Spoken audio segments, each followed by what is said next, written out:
Hi guys, what up, Viper here, and today we have a really big video because I'm gonna essentially explain you guys how to play Illuvium with the marketplace setting in mind, the most optimal way, meaning how do you spend the least amount of fuel for getting the most amount of valuable items that you can, well, just play the marketplace with, just like buy and sell things, essentially turn a profit in in-game currency. So I think the first one that is really important to understand is the fuel prices in the game. Now, these are the current prices. If you think back a week ago, wait, this said like 88 cents, I think, or not cents, but like it's 88, right? Like whatever small number this here is. Now, why is this changing? Well, first of all, the prices are in ETH, right? So if ETH is going up or down, this is gonna slightly fluctuate. And then the second part is that you see this sell tab here. I can click on that. Then I can, for example, select my own NFT land plot that I've been playing if you've been following the streams and such. And then I can here go, I don't know, for example, click this fuel and I can create a sell order for that fuel because I've produced that on my land plot and I can decide for how much I want to sell this. Now, this is just like this market pricing thing, right? I can just click OK and it's going to create the order for the price that we saw before. Or I can go and adjust this to whatever price I think is okay. Now, when I do this, it essentially creates a sell order for what I have plus 19 times that. So the people who have the land, they get 5% of the revenue from fuel, right? And then 19 times of what they put in here is going to be created as a sell order by the DAO. And then, well, the money earned from that goes to the token holders that have staked the token. It's like a revenue distribution, basically. And that's how that works. So if people produce a bunch of fuel on their land plots, and they sell this, well, they want to sell it at a price that people buy, so eventually they might go and sell for a lower price than what we see here. Essentially, tier 4 land plots, like the one that I just did this with, a week to 2 weeks after launch, probably gonna start selling a lot because they have kind of like finished their cities if they just sped up things a little bit and so on. So yeah, you could see prices essentially go down because the tier 4 land holders want to sell their fuel. Maybe like somewhere between a week or two after launch. I think I'm recording this about a week after launch, so you might really already start to see these price changes. That's super important to understand, right? And then because the game is so economy driven and everything is tradable, most actions you can kind of think about, well, if I do this in the game, this costs me this much of fuel, things like that, right? So for example, curing shards, I think a common shard is 10 Hyperion, that is 8 cents cost to cure a common shard. 16 cents currently to cure a uncommon shard. A rare shard is 40, 31 cents. An epic shard is 160. And I think this is the really important jump because, for example, 10 to 20, that's like 2x, 2x again, and this was a 4x jump, right? So curing a rare shard, $1.25. And then a resplendent shard is 1,200. So another almost it's like an 8x kind of jump almost. So really a big difference here. And you have to be aware of these things, probably check the prices and figure out, is it really worth to use these items in the game? I think shards is the one that I see is the most misunderstood or misused in the sense that you can just check the capture chance, right? So in my case, if you're watching my Twitch streams, for example, I have been constantly using rare shards to capture tier 5 Aluvials. A rare shard had about a 16% chance for me to capture the tier 5 Aluvial, and on my average encounter with them, I had about 5 to 8 chances at throwing a shard at that Aluvial. And that 16% chance on the rare shard, 40 fuel, very cheap to use. Epic shard had about a little bit more than 2x the chance, it's about 35% to capture, but that is a 4x in price because the epic shard also costs more in the marketplace or it's harder to get in the game. So I only get 2x the chance, but it costs me, or roughly 2x the chance, but it costs me roughly 4x even more the price. So it was a lot more efficient for me to just use a lot of rare shards until I'm down to maybe 1 or 2 capture attempts, depending on how much I valued the tier 5 Illuvium and how my run was overall looking, if I really was okay paying 650 or if there was something else I could do and so on. So we'll get to that a little bit more. But the main idea is, once I have only 1 or 2 throws, okay, sure, I'm going to go for the epic shard, I'm going to take my 35% maybe. But if I have, I don't know, 6, 7, 8 chances at throwing a shard, I don't have to start with 35%. I have 8 chances to hit a 16%. It's a pretty high chance to hit it most of the time, right? And especially if your plan is to switch to epic shards at like the last 1 or 2 throws. Now, if you compare this to resplendent shards, for example, you're barely making a good decision getting a tier 5 Alluvial with a resplendent shard. Because it doesn't have like a 100% chance, it's still, I think it's maybe roughly 60% if even. And you can easily do that if, let me check another tab here. Do I have one open? So I go to Alluvials and I go to just like tier 5. And I see the floor for tier 5 Alluvials. And the floor for tier 5 and Ador, for example, is right now $4. Should I use that resplendent shard on that tier 5 Alluvial that, let me find the right tab, that costs me almost 2 times the floor price? I should not. I should be using these rare, maybe epic shards. This, for example, is a floor Alluvial, really cheap. You can also check the stats of Alluvials. And I think this is the biggest cheat code in, or like air quotes cheat code, in figuring out what to do in your runs and what is like super valuable decisions to make in your runs. Because if you're fighting an encounter, you can just click on the Alluvial, hit the shift key, and then you're gonna see a bunch of extra informations, pretty much just like this stuff here. This, the stats and this diagram. What is this, like a hexagram? Hexagram, right? So you can see this and you can check, does it have really, really good stats? And if it has really, really good stats, it's probably worth more than just a floor price Alluvial, because stats matter in Leviathan Gauntlet, stats matter in Leviathan Ascendant Arena, and stats matter in the Overworld. Having Alluvials that have a good stat modifiers is going to help you win fights with spending less mastery points, and that's going to allow you to be able to throw more shards at those things. So certainly, if you're playing the game from this perspective of I want to maximize the loot that I get and I care about the value that my loot has, then you should be checking this marketplace a lot. If you play the game from a perspective, I just want to collect them all and I just want to play it like single player and I don't really care about marketplace and so on, feel free to approach the game however you want. You can probably like still think a bit of what I said here, so you can maybe get there cheaper, but maybe you don't care about that. Maybe you just go play the game, capture everything, get a full collection just for fun. Now let's look at a little bit at more interesting marketplace things to figure out stuff, right? So for example, here you have this this button next to the I don't know, little search icon here. You can, usually it's set at lowest price. Another really interesting one is if you click at most recent sale, then you can see, especially if something is, I don't know, just listed for a price, you can check, okay, are they actually selling at this price? Have people been buying at this price? Is the current price far lower than people have been buying maybe? Should I maybe consider getting that on, and so on? So what's a good example here? We can, for example, further search this instead of only tier 5s. I see the last one is an 8 that got bought. I can go for example, the Hollow or Dark Hollow search, and I'm like, oh wait, this 8 was sold for 009. This was 008, okay. And before that, they were significantly more expensive. So these 8 were sold like pretty cheap, right? Now, why were they sold pretty cheap? Do they have bad stats? Did the person just want to sell them? Who knows, right? But this is very, very valuable information to check out. So you can always check the lowest price and the most recent sales. I think those are the two super relevant ones to go and check there. Then there's another thing that is, I guess, really, really interesting, especially if you go equipment and gear and you check drone upgrades. When it comes to craftable items like drone upgrades, they do have a Hyperion, they do have a Solon cost. Yeah, they do have a Solon cost, right? So we can, for example, check here a stage 1 tier 4 item costs you 600 Solon to craft as the drone ship. Stage 2, 2400, and stage 3 is 9600 to craft that one item, right? So if you want to craft these items and you want to check their value on the marketplace and such, this like really reminds me on how I approach a lot of things in World of Warcraft, because crafting, like if you had a rare weapon crafting recipe, for example, right? You could check, okay, how much are the items that I need to craft my item from the auction house, buy them, and maybe there was an arbitrage opportunity.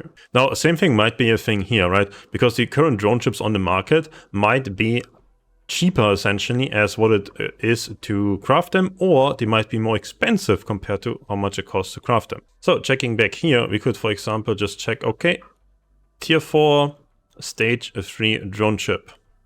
What is the floor price? And maybe we check the one that we want. Or actually, we don't have to specifically do that. So for example, here we have Supreme. This is the cheapest one, right? Reduce the mining energy cost by 10%, listed for $112.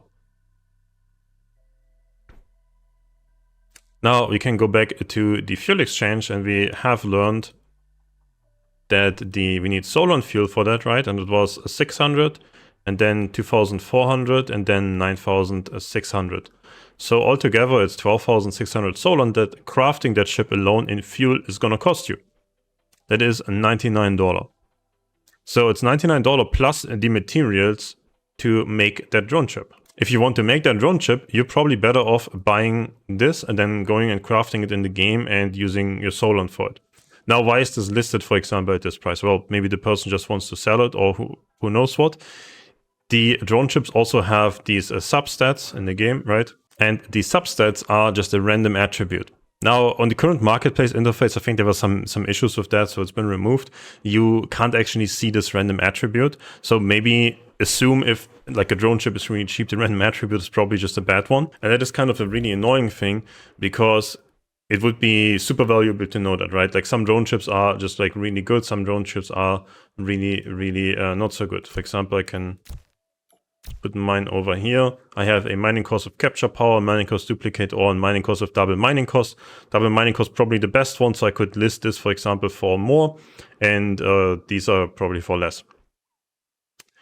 Okay, maybe capture power, maybe somebody really values capture power as well. Maybe they really, really see this as valuable. So that's like a current thing in the marketplace that just watch out for when it's fixed and when you can actually see these substats, because it could be a really cool opportunity to be like, okay, I can make this drone ship and the floor price just covers my cost. And if I get a really good substat, maybe it is slightly more valuable. But then we kind of go into this, like, check the recent sales thing on especially items like this, because maybe there's just not really somebody that's gonna buy it really, really quickly.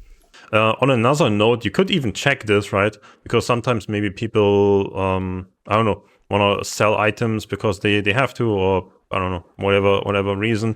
You can, for example, also check shards, and you can check cured shards.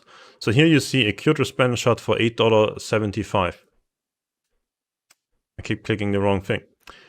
Right, so curing the resplendent shard, we have figured out, costs you 1,200. So if you are in the game and you want to cure resplendent shard, well, check the marketplace before, because buying this resplendent shard is cheaper than curing the one in the game. Why is a person selling it for that? Who knows? But it's definitely, like, sometimes it can save you like a few dollars in in-game actions, basically. Same thing applies for example, epic shards and so on, right? Here we could check 143, 156, 182. Maybe these are bugged sometimes as well, so don't be too surprised there. But yeah, 160, that would be pretty cheap as well. Because if you want to buy an epic shard and cure it, it's probably going to cost more than 133. But yeah, this is probably going to happen, especially on resplendent shards, because I think at the beginning of the game, people did just overcraft and overuse resplendent shards a lot, because they didn't realize the Hyperion cost and that it doesn't give you that much of a better capture chance. So if you see like a rare Alluvia and whatnot, then definitely check this out. Then with Alluvials in general, if you are looking for something, this is the best search option here, right? You can just type in, I don't know, Grilla. You see all the Grillas. I can, for example, check a greater Grilla. I've been doing this a lot. You can check the stats of especially the floor price Alluvials. And oftentimes I'm like, okay, I want to pick that up because it has really, really good stats. And I think the stats are going to be relevant because there's Leviathan Arena, Leviathan Gauntlet, and also for overworld gameplay, again, having better stats Alluvial is pretty significantly valuable. If you just start playing the game, another thing that you can look out for, like if you're building like your first team, you just watched my recent video and so on the just like teams to play in the different regions, and maybe you're like, this is one of the units that I suggest you get, right? It costs a few cents at the moment, and checking the level also makes a lot of sense, because high level Alluvials have very good multipliers on their stats. So if you just want to start out buying like level 30, 40 Alluvials and such, definitely is going to make your starting point a lot easier, and you're going to need less consumables and so on. So you can spend a couple minutes just like checking through this and seeing, okay, this has like way better stats, way worse stats, way higher level already, and so on and so on. think that can definitely be really, really worth it. And this essentially transitions us to the point that I think is a really, really great min-max for overworld regions and for how to just get the most out of your runs and loot. Now, I usually do this at the end of the video, but I'd want to do short sellout part, right? Essentially, if you go to your profile, right, you go to your profile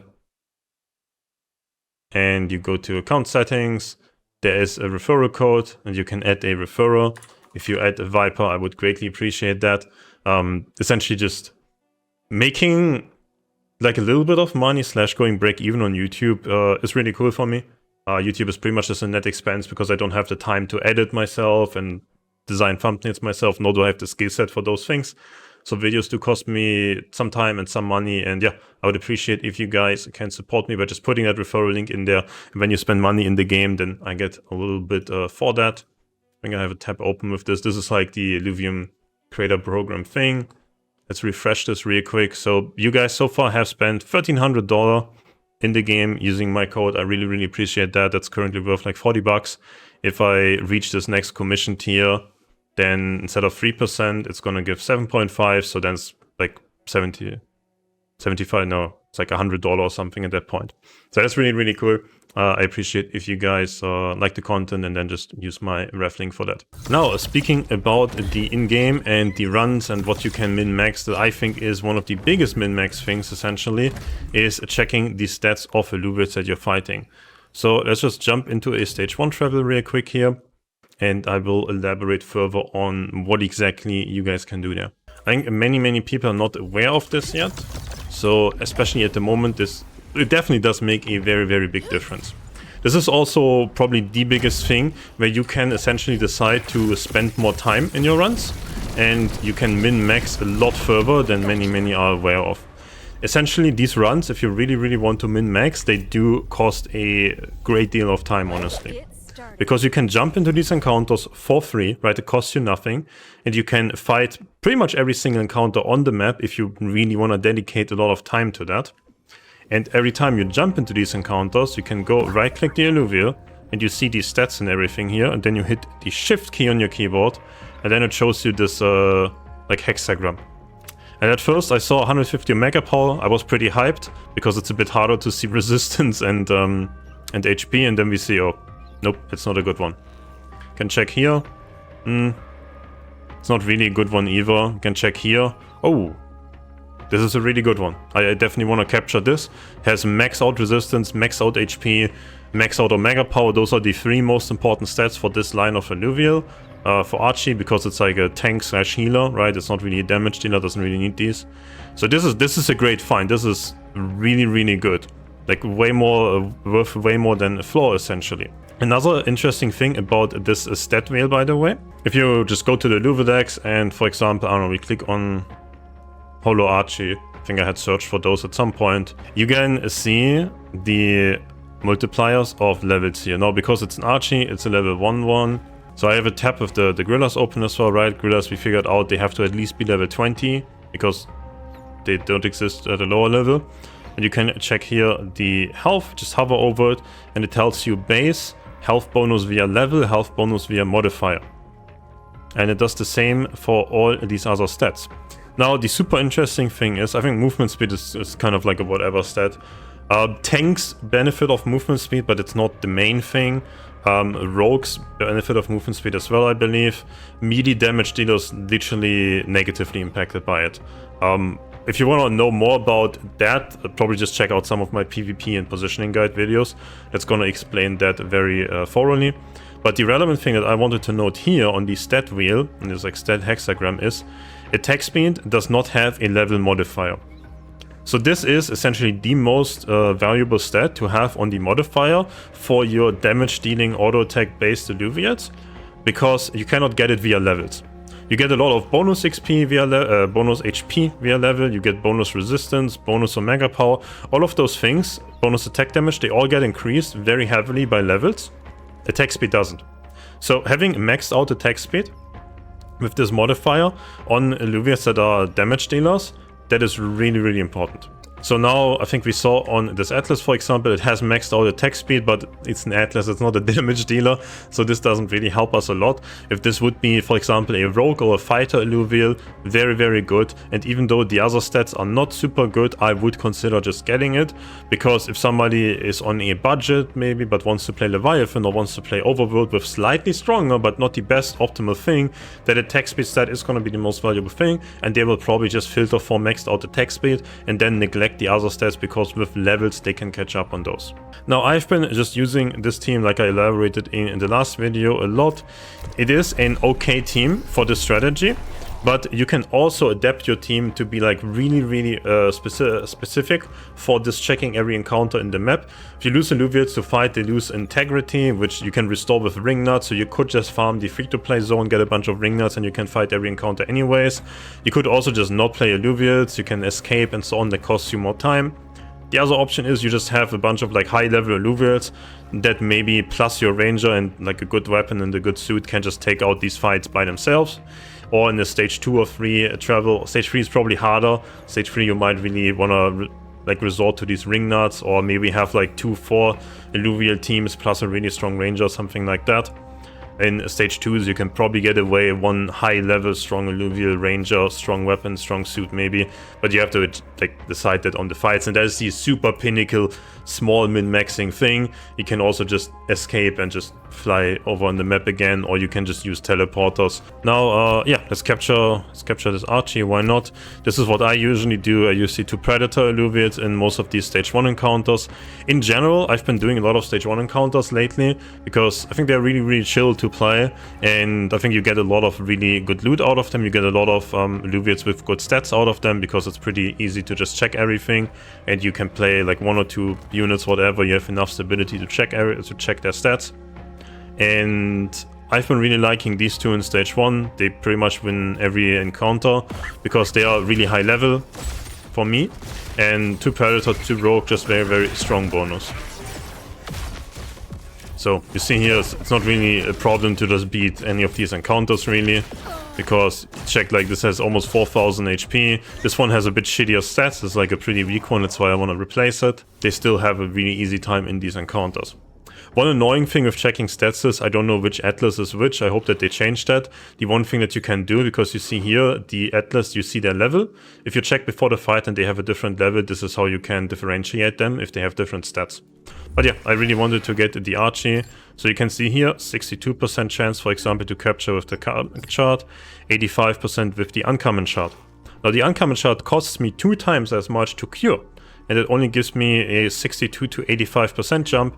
That is not really worth it, especially because, look at my stability, I have 5 tries to get this Archie. This is why having a strong team that is very cost efficient is so important. I have so many tries at capturing these Alluvials. I can use a lot of common, uncommon, or rare shards at most. Rare shards literally for tier 5 Alluvials. Most of my tier 5 Alluvials I have caught with rare shards, just due to the fact that on the stage 3 encounters, I have somewhere between 200 something to maybe even 400 mastery, not mastery points, dimensional stability left. Therefore I can just go and capture so many. Now these we don't want, they didn't have special stats, we just escape. And you can really do this, check the entire map, literally check every encounter. It depends on how much time you want to invest. That is the most min-max thing that you can do. I think when I do a stage 3 run, I would definitely be like, okay, I paid a lot of fuel for this. If I personally do stage 1 runs, I'm not checking every Alluvial. I kind of draw the line a bit on like what is, I don't know, what is really interesting for me. Like a Cara Blue, I'm like, I don't know, I'm whatever. I want to save some of my time. The Kaka, well, want to save some of my time, doesn't really matter that much, but in these encounters, right, the Kaka is shown, there could also be more valuable ones, right? So 100% just fighting every encounter, and oh yeah, you also see I have picked a really shitty drone. If you haven't picked a drone yet, pick Hilde. Hilde is definitely the best in combination with the fire, any sword ability. Just a side fact. Oh yeah, and then hunt down another guy, jump in, check the stats, Do I want to capture it? Do I not want to capture it? And I'm still carrying around mining cost reduction drone chips, because if I just don't find enough Aluvials that I want to capture, that I feel like are worthy to capture, and I think that's a big thing. You don't want to use shards that essentially cost you more than the value of that Illuvial. That doesn't make any sense. You can just go on the marketplace and buy it, right? So I often end up not using all my energy on capturing, and then I just shoot ore. And then I get more shards and such. Oh! The video is not scripted. I actually just did this run. Yeah, this is amazingly strong. I definitely am gonna capture this as well. This is almost really good. I think on Atlas, for example, because it's a tank with an Omega Power based ability, you would want health and resistance and Omega Power all maxed. And Blue, for example, is a tank that has no Omega Power scaling in the ability, so you would only really care about resistance and HP. Yeah. So yeah, I'm definitely gonna capture this Grilla as well. That is a very, very strong Grilla. This fight does look a bit more scary, to be honest, because they have 2 Gorillas and they have this, so they have some crowd control abilities and such. Maybe we just use like a really small consumable or something like that, just to make sure. But yeah, I really don't want to pump like many consumables or things on these encounters. It really isn't necessary because I have level 40 Aluvials. But just to like showcase, I don't know, just like use a stage 1 consumable, why not? You can just go in the stage 1 region and farm them. Obviously I didn't need it, but I felt like a bit insecure on this one. Then also one thing, don't feel afraid to just list Aluvials on the marketplace. I, for example, have listed a lot of stuff, maybe even at prices where maybe it won't sell very, very quickly, but maybe somebody is looking for it. Especially because I have a lot of Aluvials with really high stats. I listed none of what I recently got, but yeah, I've listed a lot of Aluvials that have just above average stats. Like this one, I just list them higher at floor. If somebody wants to make a fighter or rogue links, they probably really want these. Really good stats here. And yeah, eventually they are selling. It's not super fast turnover, right? Because you're not listing at floor. You're waiting for somebody to go and buy a higher stat Illuvium and things like that. And I also tend to list stuff like at just really, really high prices if it is like extraordinarily good. Like this is, actually this is probably a bit too high. I don't know why I did this. But it's max Omega Power. That's the most important stat for this healer kind of Illuvial. And then max resistance, like the second best stat. So this is really, really good for a tier 5 Illuvial. Not many of those are in existence. And yeah, that's what I'm doing, right? Essentially, I'm like, okay, this is just like something that I can list for floor for a good price. What is a good example for this? We can check, yeah, Holo Vermilia, for example. I literally, by accident, checked like the lowest tier 3 Holo floor price, okay. So you see like a lot of these other ones are slightly more, so then you're, I don't know, maybe $1 on average on profit for just like being lucky enough to see that. And maybe you can even check the stats on them, and if you have Holo with really, really good stats. This is really good, let me buy this. Yeah, if you have Holos with really, really good stats, you can probably list them for a little bit more, and a person like me who does value that stuff is gonna be like, damn, this is really cheap, I'm gonna get it. I think now I've like very extensively covered everything that you really wanna pay attention to and know. Check out the crafting cost of items, shards, and drone chips and weapons, right? Like pay attention to that. Compare the ingots as well, right? You can on the marketplace check resources and ingots. Just because everything in the game is tradable, before you do something, just like check what the marketplace says, what the current rate is, and you can check again lowest price, most recent sales. Those are the 2 most valuable things. If this video, you think this helped you guys a lot, just still looking through my tabs, you can use again referral code Viper. I really, really do appreciate that. That is certainly helping me to just keep up the content, maybe even go and make more videos again. I think I've not been making super many recently, so hope this video was helpful and hope I didn't miss anything. See you guys in the next one.